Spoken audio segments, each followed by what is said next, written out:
சிலுவையின் தியானம் என்கிறதிலே நம்ம பார்க்கும் பொழுது ஆண்டவராகிய இயேசு கிறிஸ்து சிலுவையிலே பாடுகளை ஏற்றுக்கொண்டு மரிக்கிற அந்த தருவாயிலே, மரணத்தை ஏற்றுக்கொள்ளுகிற தருவாயிலே அவர் பேசின 7 வார்த்தைகள் என்று சொல்லி தியானத்துக்கு இந்த நாட்களிலே நம்ம கடந்து வருகிறோம். மூன்றாவது ஒரு வார்த்தையை இந்த நாளிலே நம்ம பார்க்கிறோம். 5 27 வரையிலுமாக இந்த காரியங்களை பார்க்கலாம். சிலுவையின் அருகே அவருடைய தாயும் அவருடைய தாயின் சகோதரி கிலோயப்பா மரியாளும் மகதலேனா மரியாளும் நின்று கொண்டு இருந்தார்கள். அப்பொழுது இயேசு தம்முடைய சீஷர் தாயையும் அருகே நின்ற தமக்கு அன்பாயிருந்த சீஷனையும் கண்டு தம்முடைய தாயை நோக்கி, ஸ்திரீயே, அதோ உன் மகன் என்றார். பின்பு அந்த சீஷனை நோக்கி, அதோ உன் தாய் என்றார். அந்த நேரம் முதல் அந்த சீஷன் அவளை தன்னிடமாய் ஏற்றுக்கொண்டான் என்று நாம் பார்க்கிறோம். ஆண்டவருக்கு மகிமை உண்டாகட்டும். ஆமென். இந்த நாளிலே மரியாளுக்கு வெறும் ஆண்டவராகிய இயேசு கிறிஸ்து மட்டும்தான் பிறந்தாரா?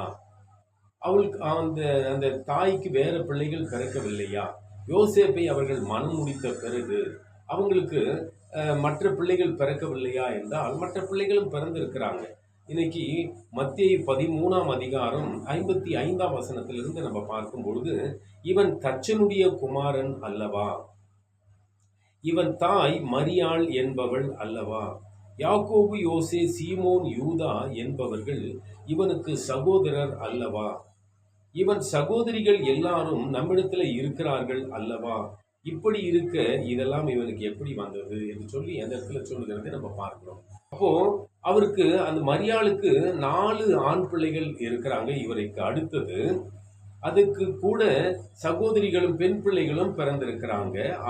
அவங்க எல்லாரை காட்டிலும் அவங்களுடைய உள்ளம் ஆண்டவர் மேலே மிகவும் பற்றுதலாய் இருந்ததை நாம பார்க்கிறோம். காரணம், ஸ்திரீகளுக்குள்ளே எல்லா ஸ்திரீகளுக்குள்ளேயும் ஆசீர்வதிக்கப்பட்டவள், உன்னை உலகம் புகழும், உன்னை போற்றும் என்று சொல்லுகிற அந்த பெரிய பாக்கியம் யாராலே கிடைத்தது என்றால் ஆண்டவரை அவங்க கருவிலே சுமந்ததுனாலே தான் அவங்க ஸ்திரீகளுக்குள்ளே பாக்கியவதி என்று பெயர் பெற்றாங்க. அந்த பெயர் பெறும்போது அவங்களுக்கு எவ்வளோ பெரிய மகிழ்ச்சி இருந்ததோ அந்த மகிழ்ச்சி வேதத்தில் சொல்லப்படுகிறது. ஆமென். இருதயத்துல ஒரு ஈட்டி குத்துகிறது போல, ஒரு கத்தி அவங்க இருதயத்துக்குள்ள பாய்கிறது போல ஒரு வேதனை வரும் என்று சொல்லி குழந்தையாக அவரை டெடிகேட் பண்ணும் பொழுதே அந்த இடத்துல இருந்த ஒரு தீர்க்கதரிசியான மனுஷன் சொன்ன வார்த்தை இந்த நாளிலே நிறைவேறுகிற கட்டத்தில் நம்ம பார்க்கிறோம். ஆமென். அவங்களுடைய வேதனை எவ்வளோ மகிழ்ந்தாங்களோ அவ்வளோ மகிழ்ச்சிக்கு அந்த மரணத்துக்கு அவர் போகும்போது சிலுவையில் தொங்கிக் கொண்டிருக்கிறதை பார்க்கும்போது அந்த தாய் உள்ளம் அப்படியாய் சிதைந்து கிடந்தது. ஆமென். அதை ஆண்டவராகிய இயேசு கிறிஸ்து பார்க்கிறார். ஆமென். இந்த உலகத்துல பாருங்க, அவர் துன்பத்தை அவர் பார்க்கவில்லை. அல்லேலூயா. அந்த பக்கத்துல இருந்த அந்த தாயினுடைய துன்பத்தை அவர் பார்த்தார். ஆண்டவருக்கு மகிமை உண்டாகட்டும். அதே நேரத்துல கூட அங்க இன்னொரு சீஷன் அங்க பக்கத்துல இருந்தான். அவன் தான் யோவான். ஆண்டவருக்கு ரொம்ப பிரியமான அந்த சீஷர்கள் செட்டிலேயே அவன் தான் சின்ன பையனாக இருந்தவன். அவனை பார்க்கும்போது ஆண்டவருடைய மார்பிலே சாய்ந்து கொண்டிருந்தான். உங்களில் ஒருவன் என்னை காட்டி கொடுப்பான் என்று சொல்லும் பொழுது அவன் மார்பிலே சாய்ந்துகிட்ட, ஆண்டவரை யார் என்று கேட்கிற ஒரு அந்த அளவுக்கு ஆண்டவர் மேல பிரியமாய் ஒரு பெட்டா ஒரு குழந்தையாக தாங்கி கொண்டு தூங்கி கொண்டு வாழ்ந்தவன். இந்த நாளிலே அவர் இல்லைன்னு சொல்லும் பொழுது அவனுடைய உள்ளம் உடைந்து கிடக்கிறது. ஆமென். அப்பொழுது ஆண்டவர் பார்க்கிறார், அந்த தாயை பார்த்து சொல்லுகிறார், ஸ்திரீயே, அதோ உன் மகன். ஆமென். இனிமே அவன் உன்னை பார்த்து கொள்ளுவான். அல்லேலூயா.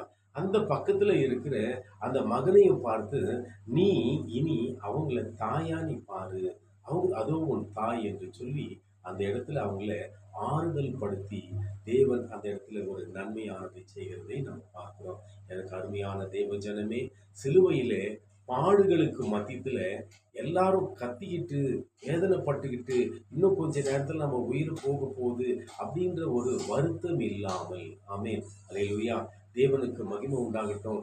பாவத்தின் நிமித்தம் இன்னைக்கு மரணம் வந்தது.